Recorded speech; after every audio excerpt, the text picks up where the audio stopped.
రాష్ట్ర విభజనను వ్యతిరేకిస్తూ వైఎస్ఆర్ కాంగ్రెస్ పార్టీ పెద్ద ఎత్తున ఆందోళన కార్యక్రమాలు జరుగుతున్న పరిస్థితి చూస్తున్నాం. ఇవాళ హైదరాబాద్ లో వైఎస్ఆర్ కాంగ్రెస్ పార్టీ ఎమ్మెల్యేలు ధర్నా చేస్తున్నారు. వారికి సంఘీభావంగా తిరుపతిలో వైఎస్ఆర్ కాంగ్రెస్ పార్టీ మద్దతుదారులు మహిళా విభాగం నడి రోడ్డుపై బైఠాయించి నిరసన వ్యక్తం చేస్తున్నారు. దాదాపు 50 రోజులుగా వైఎస్ఆర్ కాంగ్రెస్ పార్టీ ఏర్పాటు చేసిన తుడా సర్కిల్లో శిబిరంలో ప్రతిరోజు దీక్షలు చేస్తున్న పరిస్థితి. ఇవాళ ఎమ్మెల్యేలు ఎవరైతే ఉన్నారో హైదరాబాద్ లో ఆందోళన చేస్తున్న ధర్నా చేస్తున్న ఎమ్మెల్యేలకు మద్దతుగా ఇక్కడ ఉన్నటువంటి మహిళలు పెద్ద ఎత్తున నిరసన వ్యక్తం చేస్తూ మండు టెండర్ను సైతం లెక్క చేయకుండా రోడ్డు మీద కూర్చోవడం జరిగింది. వాళ్ళ ప్రధానమైన డిమాండ్ ఏంటో తెలుసుకునే ప్రయత్నం చేద్దాం. ఇవాళ నడి రోడ్డుపై ఎండలో ఎందుకు కూర్చోవలసిన పరిస్థితి వచ్చింది?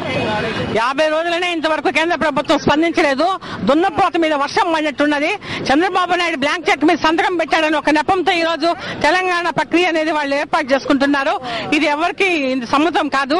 ఈ రోజు 52 రోజులైనా కూడా కేంద్ర ప్రభుత్వం స్పందించకపోవడం పట్ల నిరసనగా ఈ రోజు మా ఎమ్మెల్యేలంతా అసెంబ్లీ ఆవరణలో మండి టెండర్లో ధర్నా చేస్తున్నారు. వాళ్ళ సంఘీభావంగా మద్దతుగా ఈ రోజు మా మహిళలంతా కూడా మండి టెండర్ ఇక్కడ కూర్చున్నాము.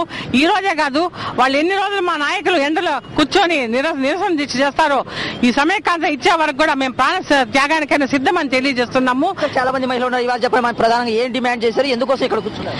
సమైక్య కోసం మేము డిమాండ్ చేశామండి. వైఎస్ఆర్సీపీ తరఫున 16 మంది ఎమ్మెల్యేలు ఎంపీలు రాజీనామా చేస్తే కాంగ్రెస్ పార్టీ వాళ్ళు తెలుగుదేశం పార్టీ వాళ్ళు ఎందుకు రాజీనామా చేయలేకపోయినారు? విభజన కార్యక్రమం ఎందుకు చేస్తున్నారు చంద్రబాబు నాయుడు అని అడుగుతున్నాము.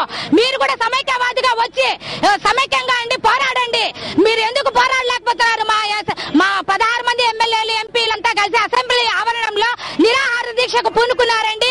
మీరంతా వచ్చి సమైక్యంగా పోరాడి సమైక్య తెచ్చుకోవాలని మేమంతా కోరుకుంటూ ఎండలో మేము నిరాహార దీక్ష చేస్తున్నామండి. మొత్తం మీద వైఎస్ఆర్ కాంగ్రెస్ పార్టీ ఎమ్మెల్యేలకు సంపూర్ణమైనటువంటి సంఘీభావం తెలుస్తుంది. మరి చేస్తున్న ధర్నాకు తాము సైతం మద్దతుగా నిలుస్తున్నామనేసి ఇక్కడ వైఎస్ఆర్ కాంగ్రెస్ పార్టీ మహిళా విభాగం స్పష్టం చేస్తుంది.